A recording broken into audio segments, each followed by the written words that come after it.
Hi! So far, we pre-processed two different continuous variables that were fairly easy. Now that we have a feel for the kind of work that is ahead of us, we can focus on more complicated ones. Let's explore the variable months since issue date. We created it from the issue date of the loans available originally. This variable has about 90 distinct integer values. On the one hand, these are not that many distinct values, so we could easily treat them as categories and visualize them. In my opinion, we can visualize everything with 100 or fewer categories and still make sense of it without getting lost. On the other hand, it's much neater to work with less than 50 fine class categories when doing coarse classing, so we'd better opt for that option. Okay, to sum up, we'll first do fine classing of the values of the month since issue date variable, roughly grouping them into categories. Then we'll do coarse classing based on these categories. But how do we actually perform the fine classing? Suppose we want to split the variable into, let's say, 50 categories. Well, Pandas has a convenient method for that called cut. So, let's create a new variable in data frame inputs preprocessed called months since issue date factor. Factor is another commonly used term for saying that a variable is categorical. So, months since issue date factor equals pd.cut. Next, we need to specify two things. First, the variable that we want to cut, that is, month since issue date, and second, how many categories we want to cut it into. We said we'll be cutting it into 50 categories, so let's specify that. Okay, great. Now, let's see real quick what the variable looks like. Here it is. In every row, there is an interval. That means the value of the variable we cut falls into the interval between these two numbers.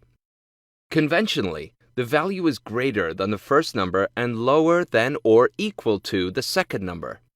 When we scroll down to the bottom here, we can see a summary of the corresponding to the lowest values of the original continuous variable and the highest values. Alright, this is what fine classing was all about. Now we can treat our new categorical variable just like any other categorical variable so far. First, let's calculate weights of evidence for each of the categories of this new variable with the woe-ordered continuous function.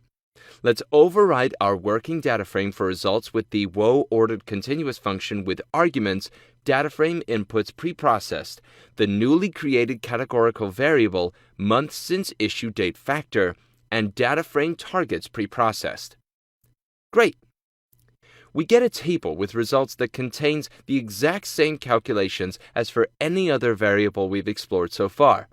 The only difference is the first column, where our independent variable is contained. We can see the 50 intervals of the original independent variable months since issue date, which we created by fine classing. Obviously, the intervals are in ascending order, starting with the interval that encompasses the lowest values, then the interval with values just greater than the previous, and so on. Now let's plot the weight of evidence values by the intervals of the independent variable, just like we did for the other variables. Plot by WOE function will do the job as usual. Alright, everything's great, but we can barely see the labels on the x-axis. Well, if you can recall, we took care of that when we defined the plot by WOE function. We prepared a second parameter in the function regarding the degrees of rotation of the x-axis labels. We set the default to 0, so the x-axis labels are not rotated unless we need them to be. This plot is a prime example of a case where we won't see the labels unless we rotate them. Each label's length corresponds to the two numbers that show the starting and the ending value of the interval. Perhaps making the labels vertical, that is, rotating them 90 degrees, will allow us to actually read them. So let's rerun the plot by WOE, this time with a second argument, the number of degrees we want to rotate the labels with. To make them vertical, that means a 90-degree rotation. Great! We can see all the labels now. Sometimes we can choose to rotate them on 45 degrees or an arbitrary number that does the job well enough. Alright, now that we have an interpretable weight of evidence plot, we can start coarse classing the variable. The first, the second, and the third categories differ significantly in terms of weight of evidence from one another, and from the following categories. Let's keep each of them as categories for the final model. Remember that the month since issue date variable takes integer values only. That means we can specify the limits of the dummy variables we create using only integer numbers. So, for the first three categories, we have one dummy variable for months since issue date lower than 38, another variable for months since issue date between 38 and 39 months, and another variable for months since issue date between 40 and 41. These categories have rather high weights of evidence compared to the weights of evidence of most other categories. Since we've already sorted them out, it will be easier for us to distinguish the differences between the rest of the categories if we plot them separately from the first three. So let's run the plot by WOE function again, but this time with all values from the results table except for the first three. Great! The first four categories on this last graph have higher weights of evidence from the rest, and their weights of evidence aren't that different. Let's create one dummy variable for all of them. So this dummy variable will be from 42 to 48 months. Next, we can group the next two categories together in one dummy variable from 49 to 52 months. The 7 following categories have similar weight of evidence, so we can group them in the one dummy variable from 53 to 64 months since issue date.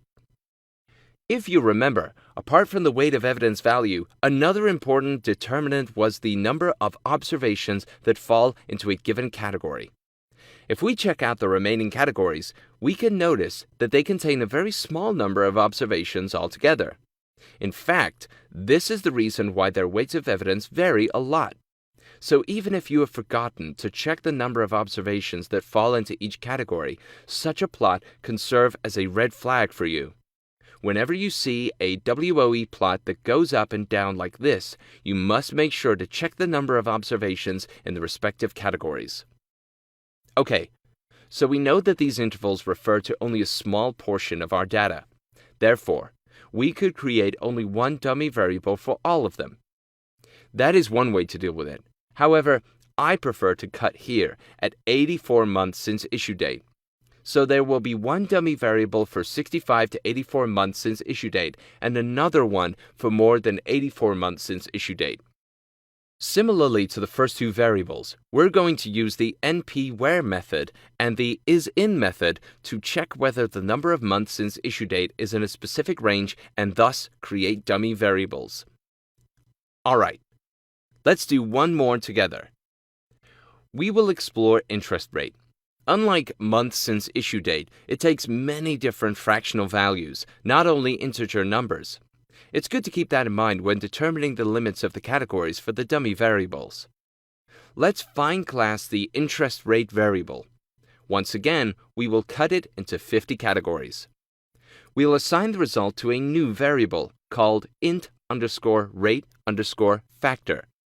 Let's make it equal to pd.cut, the interest rate variable, and the number of categories we want to cut it into, that is 50. Okay, now let's generate the table with the weight of evidence results from the variable we just created. Great! Let's use our plotting function to plot weight of evidence by intervals. We can see from now that, just like for the month since issue date variable, the interval labels contain a lot of characters and are rather long. So let's rotate them with 90 degrees straight away. Great! As we can see on the graph, the relationship between interest rate and weight of evidence is almost monotonic. The greater the interest rate, the lower the weight of evidence, and the higher the probability of default. The presence of a monotonic relationship makes it somehow easier to determine the boundaries of the intervals. It doesn't matter as much where they are, as the next interval is almost certainly going to have lower weight of evidence than the previous. Okay, let's bundle them up. The numerous ups and downs in the first 10 observations of the graph points us to look at the number of their observations. Weight of evidence is somewhat higher for them, but they don't have too many observations. So let's bundle them in one dummy. The cutoff point between the 10th and the 11th category is 9.548. so the first dummy variable will include observations with interest rate lower than or equal to 9.548%. Then, weight of evidence decreases more significantly here at 12.025%. Therefore, the second dummy variable will be for observations with interest rate greater than 9.548% and lower than or equal to 12.025%. The next point where weight of evidence differs significantly compared to the previous categories is here at 15.74%. So the next dummy variable will be for everything greater than 12.025% and lower than or equal to 15.74%. The next cutoff point is at 20.281%.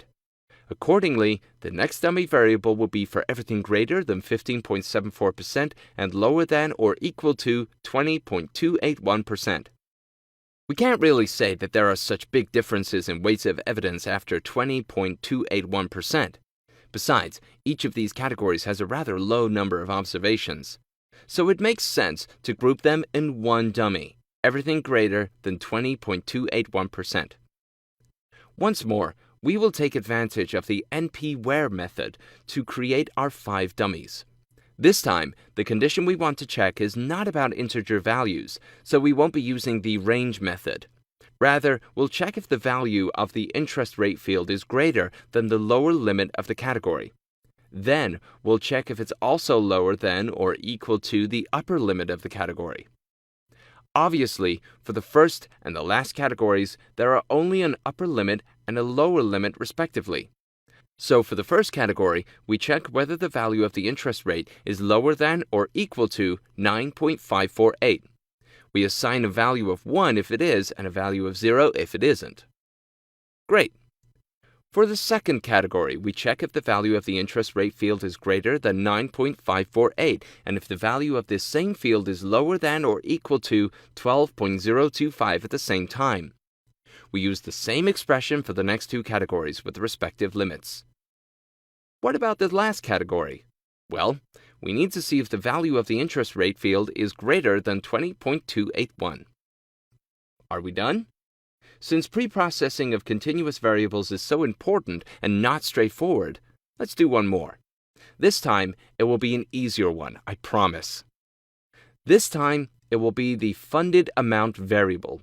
It's supposed to take any value greater than 0, so let's first cut the variable into 50 categories. We'll create a new variable called funded amount factor. Let it be equal to pd.cut funded amount 50. Next, we calculate weight of evidence and display the result. Everything looks fine. Now let's plot weight of evidence by the categories of the funded amount factor variable. The chart shows the consecutive intervals of the variable have very different weights of evidence. At the same time, it seems that all of these variations are around a trend that is almost horizontal. There is no other clear pattern of dependence between the independent variable and weight of evidence. In other words, weight of evidence varies greatly, and there seems to be no association whatsoever with the independent variable. This is sufficient reason to make the decision not to use the funded amount variable in our PD model. So there will be no need for us to create dummy variables. One less thing to worry about. I bet this case was your favorite. Okay, great. We've preprocessed a bunch of variables. After this lesson, you can see an exercise where you can reinforce what you've learned. Thanks for watching.